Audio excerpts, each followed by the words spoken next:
time to move.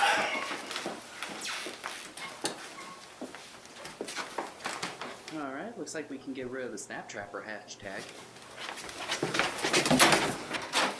Who are you? Who are you? I'm the owner of this place, and I'm demanding you first! Who are you? You are not the owner of this place. This belongs to my friend Tyler. I am Tyler! And you still haven't answered my question, buddy. Oh, that is a very poor imitation. Imposter! Everybody knows that Tyler now has a ponytail. Well, guess what, buddy? I cut it off! So answer the question! I am John, his best friend. Likely story. Everyone knows that John has a beard. Oh, well, guess what, buddy? I shaved mine off. Oh, yeah, sure.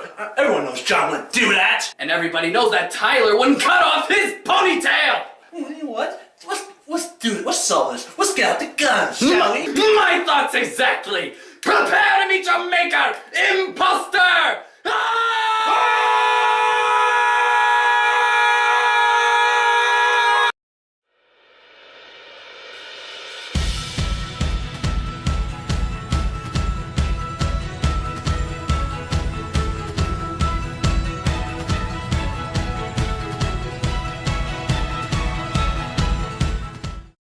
Yep, we are back for season 5 of Race to the Edge.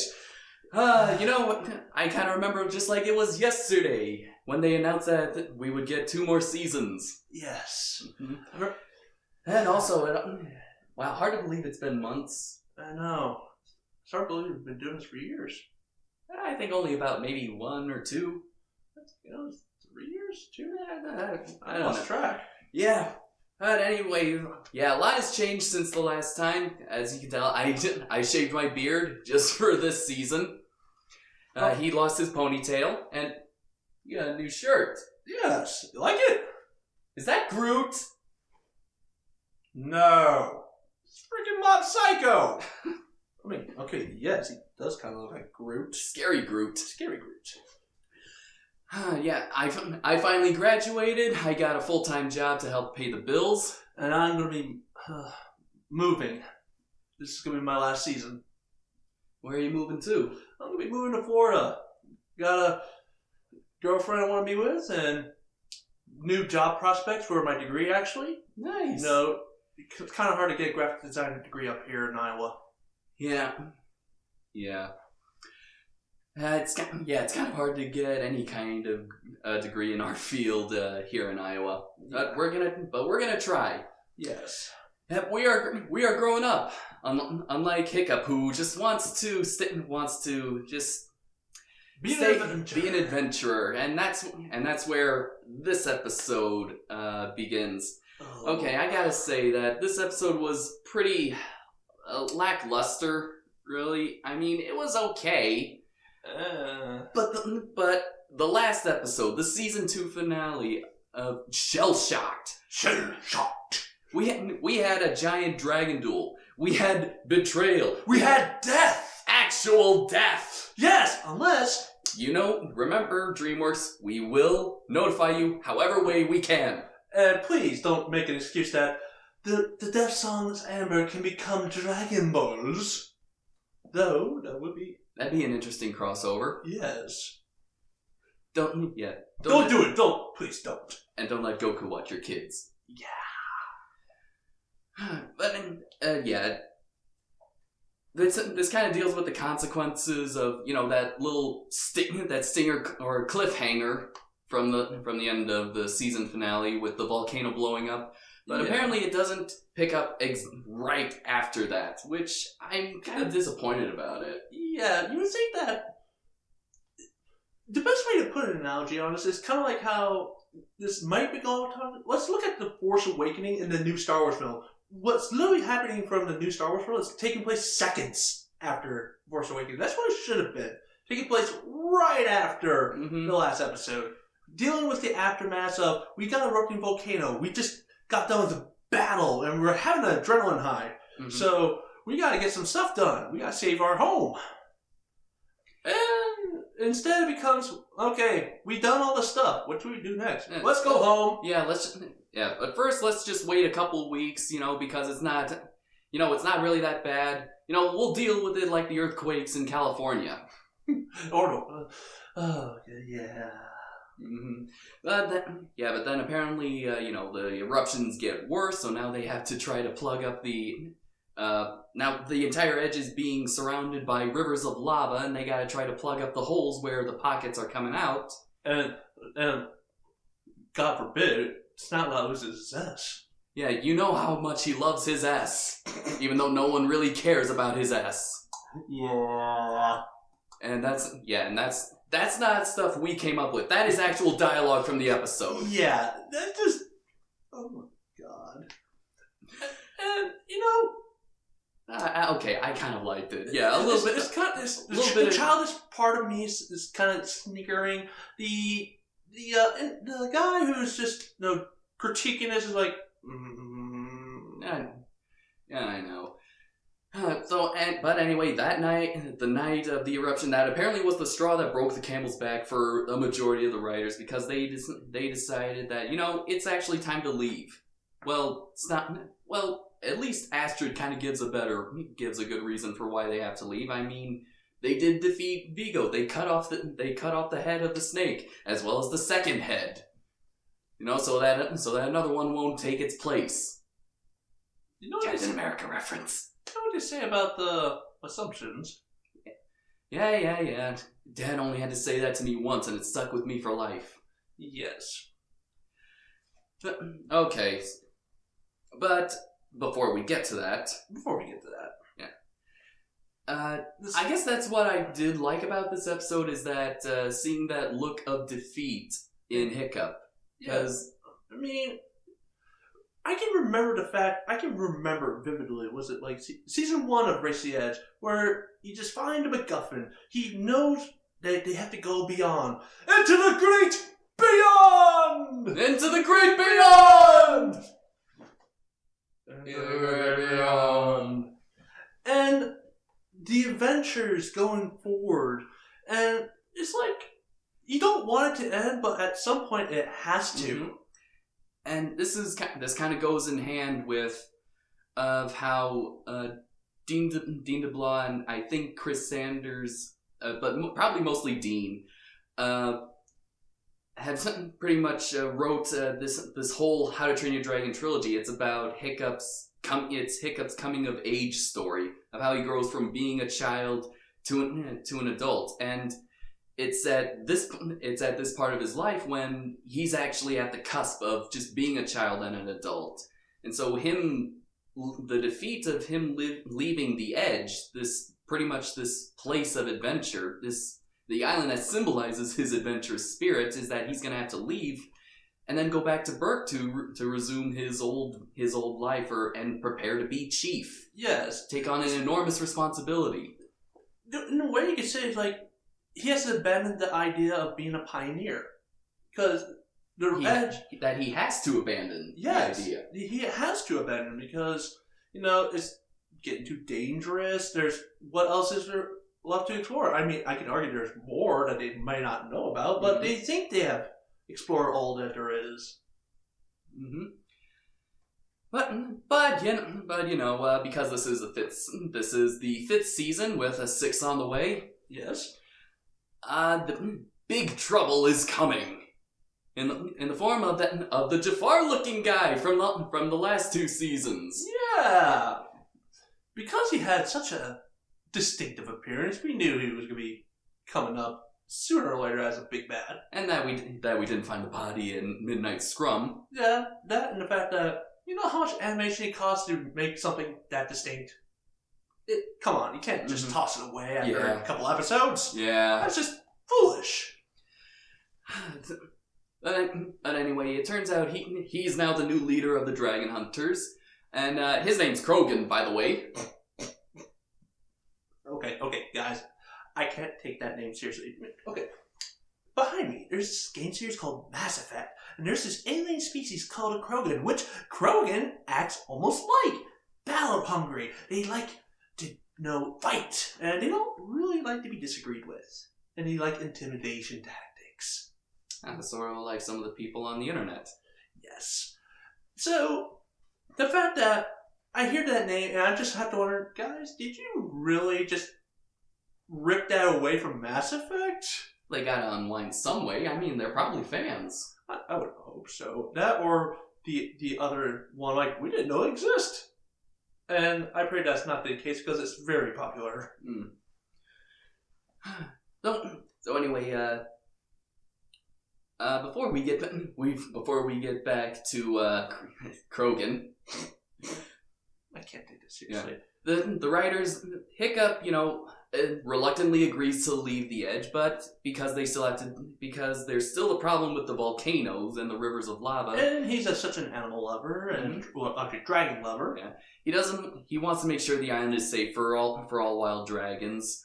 And so he and Fishlegs try to come up with a way to plug up the holes so that, permanently. Yes. And after some playful brain fart, some playfulness between Hiccup and Fishlegs. You mean yeah. I told you. From Meat Lug and Toothless. Yes. Yeah, he gets the idea to combine Gronkle Iron with Death Song Amber. And, okay, so yeah, after a few experiments, they find the right proportion, but they run out. Yeah, so they have to go, dun dun dun, Melody Island. Yeah, Hiccup splits up the team. He and Astrid go to Melody Island to get the amber. It's at this point that I find it funny that Snella is making the observation, like, you two always go together. I'm like, yeah. I mean, he's kind of picking out favoritism now. Yeah. And the twins and Snotlout are charged with getting the Gronkles from Deep Dark. Oh, lovely. Yeah, and they have to deal with the Quakens too. And the scientific twins are back. Actually kind of proving that, yeah, they do know their stuff. You just kind of want to fake being stupid because if everyone knew the truth. I guess so. You would have to do so much work that there'll be no energy left to do any pranks. Mm-hmm. All right. So while they're doing that, Hiccup and Astrid, they go to Melody Island only to find that it's a little quiet. Too quiet. And cliches reign supreme. Exactly. All right, but no, and as another cliche, it's quiet, too quiet. Oh, hi, big guy. Uh-huh. Oh, and by the way, there's a bucket for anything I predict, which does come true, and there's a lot of it that I've been predicting. For example, hey, that's Garf, isn't it? Yeah, and it turns out to be Garf. Yeah. I wish we could have recorded the look on his face, because, like, that's Garf, isn't it? And he's just like, yeah. Thank you. Keep the change. Hey, at least you didn't call me a filthy animal. No, I didn't. You filthy animal. Yeah, and Garf is covered up in nasty wounds, and this is kind of what I did like about it, because it kind of brings back memories of, like, the Gladiator episode, Strikeout, that's what it was. Our favorite Pokemon episode. Yeah, our favorite, Pokemon episode. And Edge of Disaster Part 2, seeing, like, the abuse that these dragons go through. Yeah. But this was kind of taken a little bit of a step further by actually making the wounds look a little fresh, actually. Recent. It is taking a step further by making the wounds fresh. However, I do have to nitpick on the fact that, I don't know, are all dragons' blood different colors? That would not make any sense. Yeah, because if I cut you and I cut me, we're both going to bleed the same thing. Although, maybe it was poison. I was fearing the fact that, hey, we colored purple, it's now G-rated. No, that's the logic for those Hollywood execs. Yep. If the blood's not red, it's not gory. Yeah. And that's what reveals that Krogan is the leader of the Dragon Hunters, because he captured the original Death Song in order to capture dragons that he doesn't know which one he needs, but he'll know it when he sees it. And it turns out to be a Singe Tail. Ah, great. A Mary Sheep Dragon. Mm-hmm. And judging by the fact that... How did it break out of that amber? That's what I want to know. It can't light its skin on fire. Yeah, not even Hook can break out of it. What? Fire pits? I don't know, but then that doesn't make sense that either. goes back to how Hookfang couldn't light his skin on fire, because you can make the argument that fire needs oxygen to breathe. Yeah. And so it was probably airtight. And he would be cooking himself. Mm-hmm. So let's just chalk it up to plot hole. Yeah. And that's something you mentioned in the fact that he gets to a disagreement With one of the What's- the bland hunters. Blind hunters. And, okay, DreamWorks. I understand that you don't want to show gory deaths. You want to make this accessible to kids, but there are ways to show death without doing a cutaway. Yeah, remember in Land Before Time when the shark tooth actually does bite the back off of Littlefoot's mother? We didn't actually have to see that, but we saw the shadow of it. Yes. Our imaginations can fill in the gaps, and that kind of what makes it scarier. Yeah, we don't see it, but we imagine it. And the fact that it comes accompanied with all the sounds, with the thud and thumps, and makes it all that more ooh. Mm-hmm. And the fact that you just resort to a cutaway just makes it so... I have to roll my eyes. Mm-hmm. I feel like I've been doing that a lot in this episode. Mm-hmm. Yep, and I'll bet you were rolling your eyes at the ending as well. I was rolling my eyes at the fact that he Vulcan pinched a Singe Tail. Yeah, that was funny. I was like, oh, please. What now? We got Spock? But then again, is that any weirder than how Volca in movie 2 just went like... Good point. Aha! Yeah. Alright. But still, it's just... Come on. It just looks silly. Yeah, it is a little silly. And the fact that he's riding on it like he's on a freaking bowl. Well, it is a wild dragon. I know, but it just makes it funny. I just love the fact that the mooks are like, who's going to take over next? I don't know, probably a vote. Ah! You Vikings know democracy. Alright, getting back, after realizing that Garth was injured by the hunters, Hiccup leaves Astrid behind. Well, actually, Astrid volunteers to stay behind to watch over Garth, just like Ellie from Jurassic Park.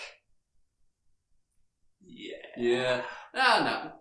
No, not a nitpick. I just wanted to point that out. Yeah, though I do have to admit, it's kind of adorable with how Toothless is just not rubbing against Garth. It's like trying to assure it it'll be fine. Mm-hmm. And the fact that not even Stormfly just looks sad, and that's touches like that makes it like, oh man. Mm-hmm. Right, anyway, Astrid stays behind. Hiccup goes back to the edge with the Amber. The twins return with the Gronkles. With the Gronkles, and we had such a lackluster finale. We can't do this. It's just fire, and they just one go, and that's all it took. Yep. But we gotta have a little drama. Oh no, let's have the three Gronkles from Dark Deep be trapped under a rock slide. And let's up the ante. Let's have a river of lava slowly come towards them. Only to find out, Snodloud is being chased by Quakens. The Quakens see the Gronkles are under the rocks. The Quakens break the side of the volcano to release the pressure. The Gronkles are okay. How'd you breathe? Like this. Wow. But yeah, that was just ridiculous. Mm-hmm. And of course they do make because the hunters are active again, they all agree to stay. Yeah.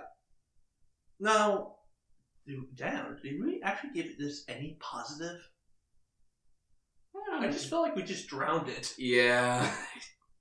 Well, it is kind of hard to try to praise something that's coming off of the heels of Shell Shocked. Okay, yeah. Because like we said, we had a giant dragon duel. We had betrayal. We had death. We had a Wile E. Coyote death. Oh. Death. Yeah. So, this was a lackluster entry to the 5th season. I mean, even the twins, there was only like one good moment, and that's when they're just like doing a memorial service to their boar pit. But what sells it more is Fish Leg just like giving them such a look that's like, I'm gonna murder you guys. Oh yeah. Oh, but despite of how lackluster this was, it is good to be back. Oh yes. And we will see you next time for episode 2. For we are Groot.